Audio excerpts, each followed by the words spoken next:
السلام عليكم ورحمة الله تعالى وبركاته.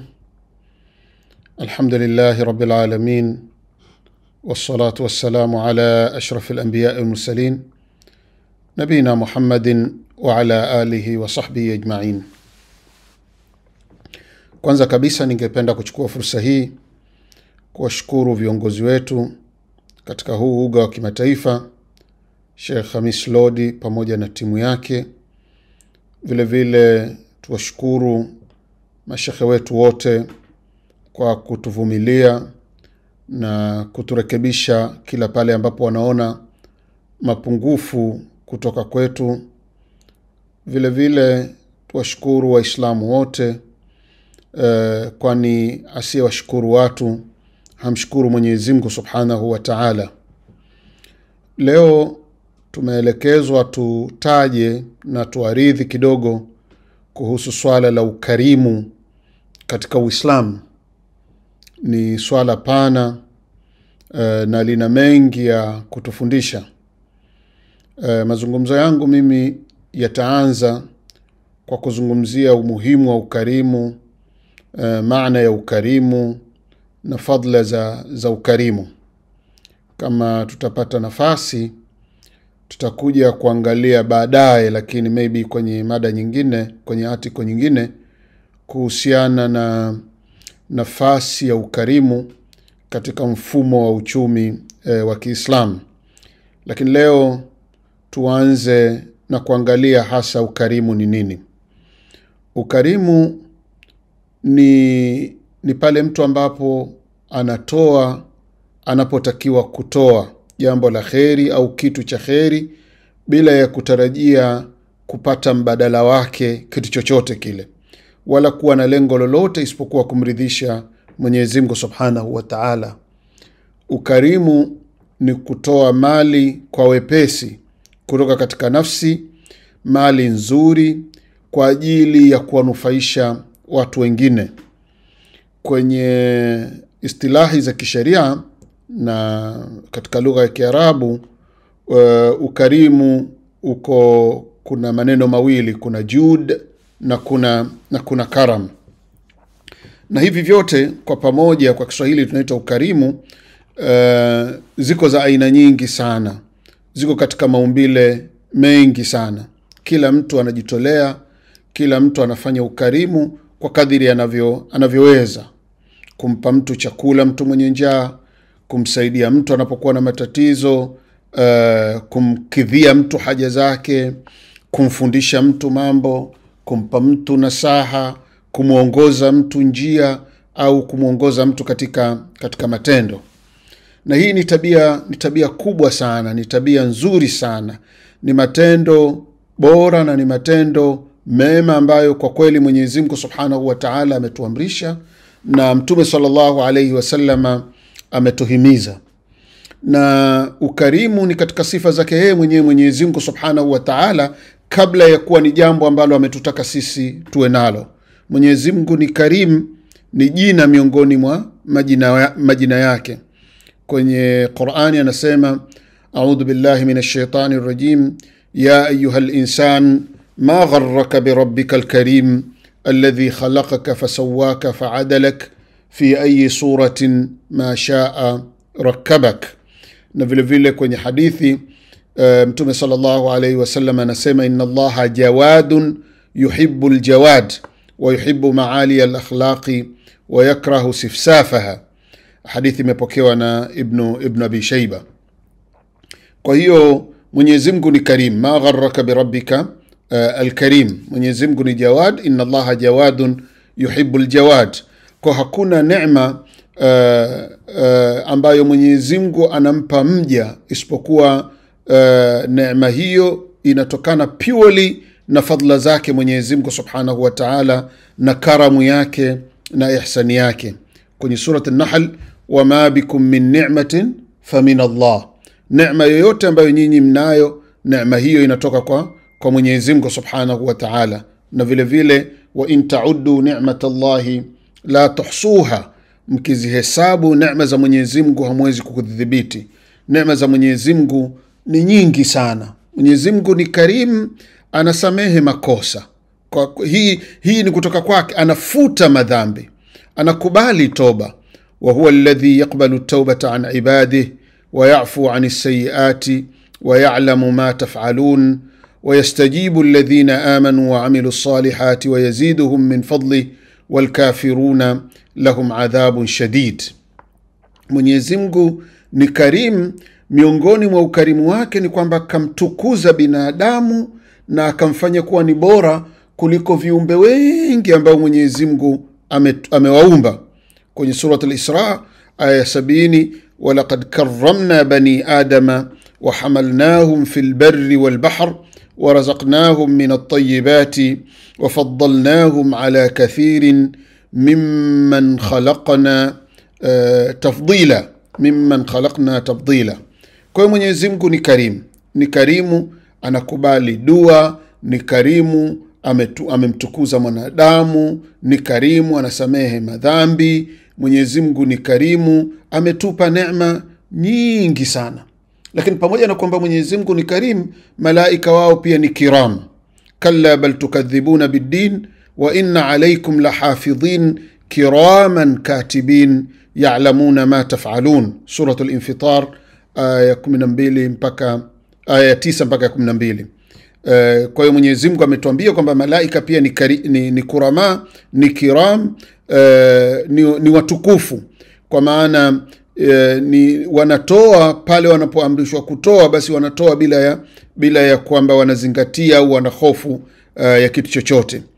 Sio malaika peke yao, hata manabii wa Mwenyezi Mungu ni kiram, ibnul akramin, abnaul akramin, kama ilivyo kwenye hadithi ya Mtume sallallahu alaihi wasallam kuhusu Nabii Yusuf, al-Karim ibnul Karim ibnul Karim ibnul Karim Yusuf ibn Yaqub ibn Ishaq ibn Ibrahim alayhim salam. Na Mungu amemtaja Ibrahim kwamba ni karim. Hal ataka hadithu dhayf Ibrahim al-mukramin idh dakhalu alayhi faqalu salama qala salamun qaumun munkarun faragha ila ahlihi fajaa bi'ijlin samin faqarrabahu ilayhim qala ala ta'kulun. Katika tukio hili kulikuja wageni watukufu kwa Ibrahim, wakaingia wakatoa salam, akawajibu, pamoja na kwamba hawajui, akaingia ndani, akaja na mbuzi mnene, akamchinja, akawaandalia chakula, wakawa hawali, akatambua kwamba hawa ni malaika. Na Mtume sallallahu alaihi wasallam pia ni karimu, na ukarimu wake sote tunaujua, hauna kikomo. Mtume sallallahu alaihi wasallam alikuwa anatoa, mtu amemuomba Mtume mbuzi na kondoo, wamejaa eneo la bonde lote kati ya milima mawili, Mtume akampa vitu vyote vile. Na katika hadithi nyingine anasema, lau kana li mithlu uhudin dhahaban ma yasurruni alla yamurra alayya thalathun wa indi minhu shay'un illa shay'un arsuduhu lidain. Yani lau kama ningekuwa na mali mfano wa mlima Uhudi dhahabu, nisingependa kwamba zipite siku 3 bado nayo tu ndani, labda niweke kitu kwa ajili ya kulipa deni, kwamba mwenye deni ananidai siku fulani ndio nitabakisha, lakini kinyume na hivyo siweki kitu. Mtume sallallahu alaihi wasallam alikuwa na ukarimu kama huo. Na katika hadithi nyingine, kana Rasulullah sallallahu alaihi wasallam ajwada an-nas, Mtume alikuwa ni mkarimu kuliko watu wote, na ikiwa Ramadhani anakuwa ni mkarimu zaidi. Wakana ajwada ma yakunu fi Ramadan, wakati ule katika ule msimu wa kukutana na Jibril, hina yalqahu Jibril. Na Jibril alikuwa anakutana na Mtume katika Ramadhani, fi kulli laylatin min Ramadan fayudarisuhu alquran. Mtume anasoma Qur'ani mbele ya Jibril, na Jibril anasoma Qur'ani mbele ya Mtume sallallahu alaihi wasallam. Katika kipindi kama hiki, fala Rasulullah sallallahu alaihi wasallam ajwadu bil khairi min ar-rih al-mursala. Mtume sallallahu alaihi wasallam alikuwa mkarimu zaidi katika kheri kuliko hata ukarimu wa upepo unaochavusha miti kwa kutoa mbegu kutoka upande huu kuzipeleka upande mwingine. Mtume sallallahu alaihi wasallam ni mkarimu kuliko kitu chochote. Lakini vile vile ukiangalia hata masahaba wa Mtume sallallahu alaihi wasallam walikuwa ni makarimu. Tukirudi kwenye surat al-Hashr, Mungu anatuambia walladhina tabawwa'u ad-dara wal imana min qablihim yuhibbuna man hajara ilayhim wala yajiduna fi sudurihim hajatan mimma utu wa yu'thiruna ala anfusihim walau kana bihim khasasa wa man yuqa shuhha nafsihi fa ulaika humul muflihun. Sote tunajua namna gani masahaba walikuwa wakarimu, namna gani masahaba mtu aliweza kufikia kwa kiwango cha ukarimu kwa kumuona ndugu yake muhajir, yeye ni ansari, amemuona ndugu yake muhajir kutoka Maka, anamwambia kwamba mimi ni muache mke wangu ili eda ikiisha wewe umuoe, kama mtu ana mke zaidi ya mmoja. Kuna ukarimu gani kuliko kiwango hiko cha juu zaidi ambacho masahaba walikuwa nacho? Katika hadithi ya Zaid ibn Aslam ambaye amepokea kutoka kwa baba yake, anasema kwamba nimemsikia Umar ibn al-Khattab radhiyallahu anhu akisema Mtume sallallahu alayhi wasallam siku moja alituamrisha tutoe sadaka, tutoe mchango. Anasema Umar, kipindi kile ilitokea kwamba mimi nina mali, nikasema leo mimi nitatoa na nitamshinda Abu Bakar radhiyallahu anhum wa ardahum. Kama kuna siku ya kumshinda Abu Bakar ni leo, na mali na ndio imekuja wakati wa kutoa mchango maalumu, kwa hiyo nitamshinda Abu Bakar leo. Anasema Umar, nikaja na nusu ya mali yangu. Mtume sallallahu alaihi wasallam alipoona mali nyingi kama ile nimeleta, akanambia ma abqaita li ahlika, umebakisha nini nyumbani, umebakishia nini familia yako?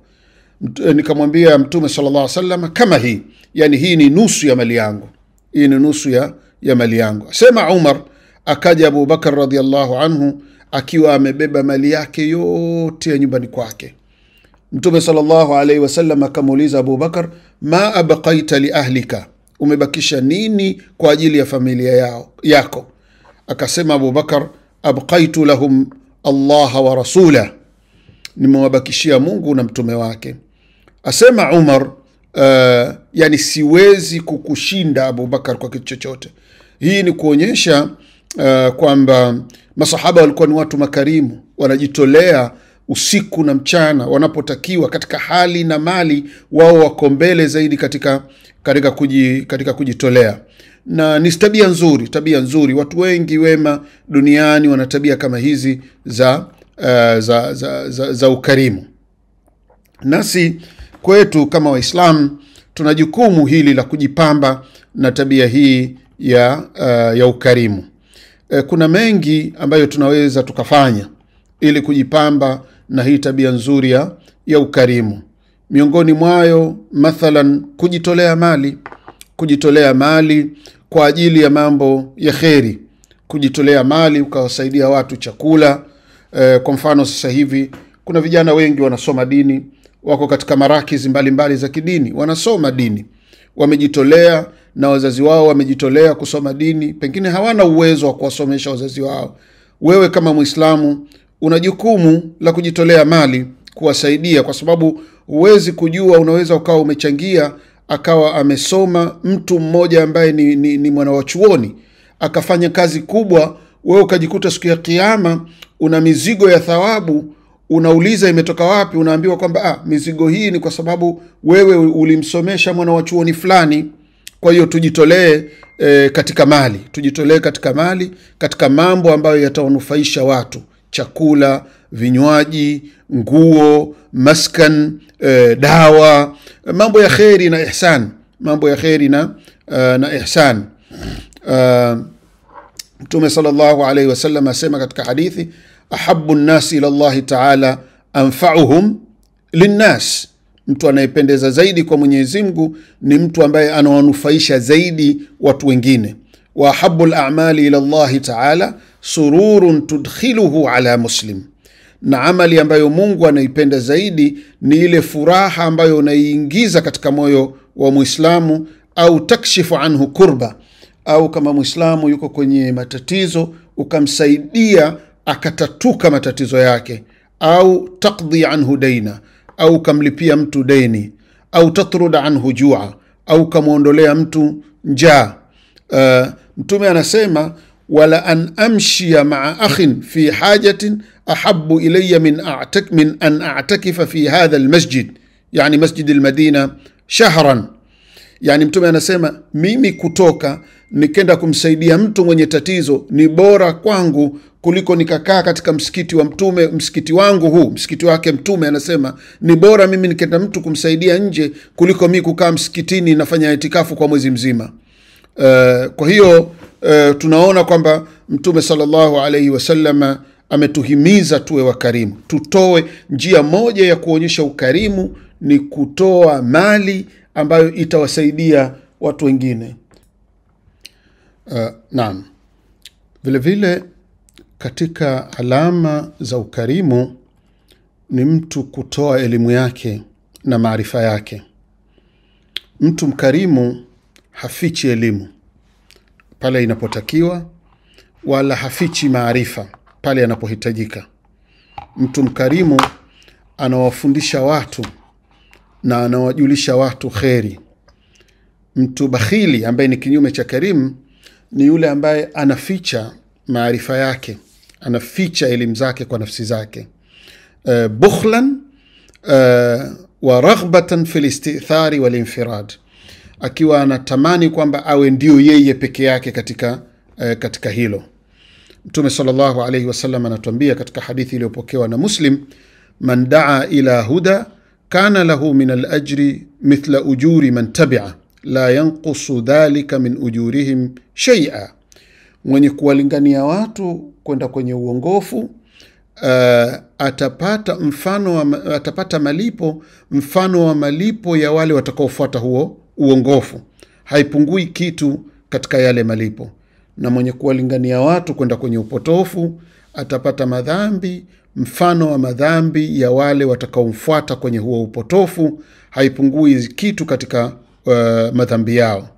Na vile vile katika hadithi iliyopokewa na Tirmidhi kutoka kwa Abu Umama al-Bahili radhiyallahu anhu, Mtume sallallahu alayhi wasallam anasema Abu Umama alitajiwa mtume watu wawili, mmoja abid na mwingine alim. Mmoja mcha Mungu hana elimu na mwingine ana elimu. Mtume sallallahu alayhi wasallam akasema, fadlul alimi ala al-abidi ka fadli ala adnakum, ubora au fadhila aliyokuwa nayo mwana wa chuoni kwa mtu mcha Mungu wa kawaida asiyokuwa na elimu ni sawasawa na ubora wangu mimi kwa nyinyi, kwa wale ambao wako chini yenu nyinyi. Alafu mtume akasema, inna Allaha wa malaikatahu wa ahlu samawati wal ardi hatta an-namlatu fi juhriha wa hatta al-hut la yusalluna ala muallimin nas alkhair, kwamba Mwenyezi Mungu na malaika wake na viumbe wote waliokuwa mbinguni na wote waliokuwa ardhini, mpaka mchwa katika mashimo yao na mpaka samaki ndani ya maji, wanamtakia rehma mtu anayewafundisha watu khairi. Kwa hiyo katika alama za ukarimu ni mtu kuwa mtu mwenye elimu, anatoa elimu yake pale anapotakiwa kwa mujibu wa taratibu za kielimu kuwafundisha watu khairi. Lakini vile vile katika alama za ukarimu ni kuwapa watu nasaha. Kama wewe ni mtu una maarifa, una hikma, una uzoefu, mtu mzima, una uzoefu wa mambo, usiwe bakhili watu wanapokuja kukutaka ushauri ukawanyima nasiha, ukawanyima nasaha. Mtume sallallahu alaihi wasallam anatuambia, idha stansahaka fansah lahu. Na hii ni katika alama ya ukarimu. Mtu amekuja amekwambia, bwana mimi nimekwenda sehemu fulani, nimemkuta binti nataka kumuoa. Utamwambia bwana, okay, huyo binti ana sifa zipi na zipi na zipi, alafu unampa nasaha kwa mujibu wa uzoefu wako na kwa mujibu wa khibra yako. Kupeana nasaha ni katika maeneo muhimu sana ya kuonyesha ukarimu wetu, na hii dini yote ni nasaha. Mtume anatuambia ad-dinu nasiha, ad-dinu nasiha. Watu walimuuliza Mtume, nasiha kwa nani? Akasema, lillahi wa likitabi wa lirasulihi wa liaimmati almuslimina wa ammatihim. Vile vile katika alama za ukarimu, katika mambo ambayo yanaonyesha ukarimu na tunatakiwa tuwe nayo, ni mtu kujitolea tabia zake na mwenendo wake. Mtu mkarimu hafichi nafasi yake alionayo watu wasijue, anaogopa kwamba wale watakuja kunifuata mimi. Hapana, mtu mkarimu, ule upole wake, mapenzi yake kwa watu, tabasamu yake, watu wanaiona na watu wanafaidika nayo. Kwa mfano, mtu mkarimu atakuwa anaongea vizuri na mkewe. Mtu mkarimu, umekaa sehemu na kijana wako, unamuona labda nikimsogeza mbele itamuinua maanawia yake, mkaribishe, mwambie njoo karibu, kaa hapa, inuka, sema neno. Hii ni katika karam na katika mambo ambayo tunatakiwa tujipambe nayo sisi Waislamu. Kama ambavyo ukarimu vile vile unaweza ukawa katika nguvu zetu, kwa kuwasaidia watu vitu, kwa kutumia nguvu ambazo tunazo. Kullu sulama minan nasi alayhi sadaqa كل يوم تطلع فيه الشمس تعدل بين 2 صدقة وتعين الرجل في دابته فتحمله عليها أو ترفع له عليها متاعه صدقة والكلمة الطيبة صدقة وكل خطوة تمشيها إلى الصلاة صدقة وتميط الأذى عن الطريق صدقة. kila kiungo kwenye mwili kina sadaka, unatakiwa ukitolee sadaka. Kila siku unatakiwa utoe sadaka. Ukiwasaidia watu wawili waliogombana ukawapatanisha, hiyo ni sadaka, ni ukarimu huo.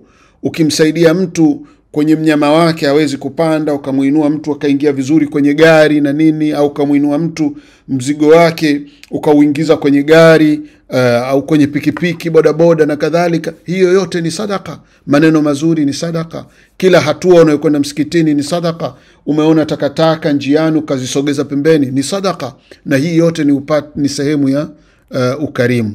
Lakini ya yote haya ya juu, yote haya vile vile tusisahau kuwa wakarimu kwa wazazi wetu wawili na kuwafanyia wema kama alivyotuamrisha Mwenyezi Mungu Subhanahu wa Ta'ala. وقضى ربك ألا تعبدوا إلا إياه وبالوالدين إحسانا إما يبلغن عندك الكبر أحدهما أو كلاهما فلا تقل لهما أف ولا تنهرهما وقل لهما قولا كريما واخفض لهما جناح الذل من الرحمة وقل رب ارحمهما كما ربياني صغيرا. kuwa karimu kwa wazazi wako, kuwa karimu kwa jamaa zako, kuwa karimu kwa ndugu zako wa karibu, kuwa karimu kwa majirani zako, kuwa karimu kwa wageni wako, kuwa karimu kwa kadri utakavyoweza, kwa kila mlango utakaoweza. Huo ndio Uislamu. Je, ukiwa karimu unapata fadhila gani? Ya kwanza ni kwamba unapata thawabu nyingi sana kwa Mungu. Mungu anatuambia kwenye Surah Al-Baqara aya 261 kwamba wale wanaojitolea fi sabilillah ni sawasawa na mtu aliyepata punje moja ikatoa mashuke 7, kila shuke moja likatoa mbegu 100. Kwa hiyo utaona ukarimu wako huu unaofanya, unaweza kuuona wewe ni mdogo, lakini fadhila zake ni kubwa sana mbele ya Mwenyezi Mungu Subhanahu wa Ta'ala. Kufanya ukarimu na kuwasaidia watu wengine ni sawa sawa na kumkopesha Mungu. Man dha alladhi yuqridu Allaha qardan hasana fayudha'ifahu lahu ad'afan kathira wallahu yaqbidu wa yabsut wa ilayhi turja'un. Na vile vile Mungu anatuambia kwenye sura 7, wama anfaqtum min shay'in fahuwa yukhlifu wa huwa khairu arraziqin. Chochote mtakajitolea Mwenyezi Mungu atakurudishieni, na vile vile yeye yani kwa maana kwamba mtapata kama kile au zaidi, na yeye ndiye mbora wa kuruzuku. Kwa hiyo hili la kwanza, faida ya kwanza ya ukarimu ni kupata thawabu nyingi sana. Faida ya pili na fadhila ya pili ya ukarimu tunayotaka tuitaje hapa ni kwamba siku ya kiyama hutaogopa wala hutahuzunika. Mungu anatuambia kwenye Surah Al-Baqara 274, alladhina yunfiquna amwalahum bil-layli wan-nahar, wale wanaojitolea mali zao usiku na mchana, sirran wa alania, wanajitolea ima kwa siri au kwa dhahir. Watu kama hawa falahum ajruhum inda rabbihim wala khawfun alayhim wala hum yahzanun, watapata malipo yao mbele ya Mwenyezi Mungu na wala hawatohuzunika. Wala khawfun alayhim wala hum yahzanun, hawatakuwa na hofu juu yao wala hawatohuzunika. Na katika hadithi kila mtu atakuwa kwenye kivuli cha sadaka yake siku ya kiyama mpaka hukumu zitakapotoka. Yani wakati watu wanaungua jua limekaribia ukaribu wa maili 2 kwa kila kichwa cha mtu, watu wanazama kwenye jasho, mtu mkarimu anakuwa kwenye kivuli cha sadaka yake. Kullu mri'in fi dhilli sadaqatihi yawm alqiyama au fi dhilli sadaqatihi hatta yufsala baina an-nas, katika riwaya hatta yuhkama baina an-nas. Kwa hiyo tujitahidi ili sio tu tupate malipo makubwa, lakini ile siku itakapofika tutaona fadhila za ukarimu wake. Lakini ukarimu vile vile unasaidia kujenga mapenzi na mahusiano mema kati ya watu. Yani haya magonjwa haya ya kusengenyana, chuki hizi, mifundo hii na kadhalika, inaondoka na inatibiwa vizuri sana kwa tabia ya ukarimu. Wanasema an-nufusu majbulatun ala hubbi ahli al-karami was-sakhai wal-ihsan wa ala bughdi ahli al-bukhli wash-shuhhi wal-isaa. Hizi nafsi zetu majbulatun ala hubbi man ahsana ilaiha, kumpenda mtu ambaye amezifanyia wema. Kwa hiyo tujitahidi tufanyiane wema, tupelekeane zawadi, tuzungumziane mambo mema, tupeane nasaha, tusaidiane kadri tutakavyowezekana. Huu ndio umuhimu wa ukarimu. Huu ndio muhimu na fadhila za ukarimu. Lakini vile vile ukarimu ni sababu ya kupata baraka katika mali. Sababu ya mali kukua, miongoni mwa sababu ni ukarimu. Wa ita'adhana rabbukum la in shakartum la azidannakum. Hakika Mwenyezi Mungu ametangaza kwamba na ameahidi kwamba atakayemshukuru Mungu atamzidishia, lakini atakayekufuru inna adhabi la shadid. Tukumbuke kwamba siku zote shaitani anatuahidi kwamba tukitoa tutakuwa maskini. Shaitani anatuamrisha mambo machafu na maovu. Mwenyezi Mungu anatuahidi kwamba tukitoa tutakuwa matajiri. Kwa hiyo tumtazame Mungu, tumsikilize Allah subhanahu wa ta'ala. Tume anasema ma naqasa malu 'abdin min sadaqa wala dhulima 'abdun madlamatan fasabara 'alayha illa zadahu Allahu 'izzan wala fataha 'abdun baba mas'alatin illa fataha Allahu 'alayhi baba faqrin. Mali haipungui kwa kutoa sadaka. Mtume anatuambia mali haipungui kwa kutoa sadaka. Anatuambia katika hadithi ambayo ni kiapo.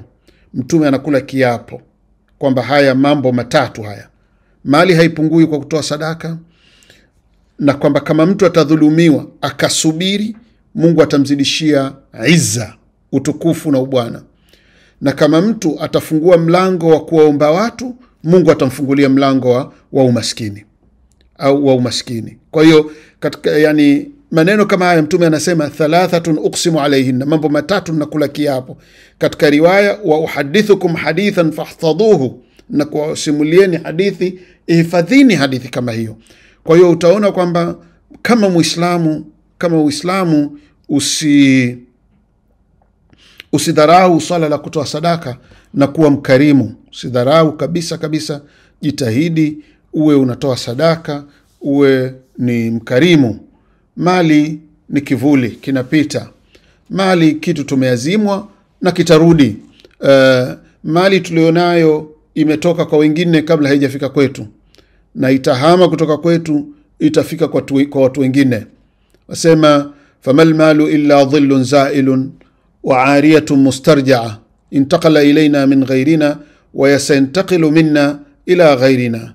Tujizawadie, tuandae masurufu yetu kwa ajili ya siku ambayo tutasimama mbele ya Mwenyezi Mungu tukiwa pekupeku, tukiwa hatuna nguo, bila ya mali wala cheo. Kama tulivyoumbwa siku ya kwanza, ndivyo hivyo tutakavyokuja mbele ya Mungu. Kitakachotusaidia ni sadaka zetu na matendo yetu mema. A'udhu billahi minash shaitani rajim. Wa laqad ji'tumuna furada kama khalaqnakum awwala marra wa taraktum ma khawwalnakum wara'a dhuhurikum wama nara ma'akum shufa'aakum alladhina za'amtum annahum fikum shuraka laqad taqatta'a bainakum wa dhalla 'ankum ma kuntum taz'umun. Namuomba Mwenyezi Mungu atuwafikishe katika matendo mema, atuongoze njia iliyonyooka, na tujalie katika waja wake wanaofanya mema, wanaowasaidia watu katika mambo mema. Ya Allah, tujalie tuwe katika wale wanaoshukuru neema zake, tuwe katika wale ambao wanakumbuka na kuzitaja neema zako. Tunakuomba ya Rabbana, utujalie katika wale ambao umewakirimu katika dunia hii kwa kuwapenda na ukawasaidia na ukawapa taufiki na uongofu na ulinzi, na utujalie akhira katika wale ambao umewakirimu ukawapa radhi zako na ukawapa pepo, wakakutana na mtume wako Muhammad sallallahu alayhi wasallam, ya arhamar rahimin ya rabbal alamin. Wa sallallahu wasallam wa baraka ala nabiyina habibina Muhammad wa ala alihi wa sahbihi ajma'in.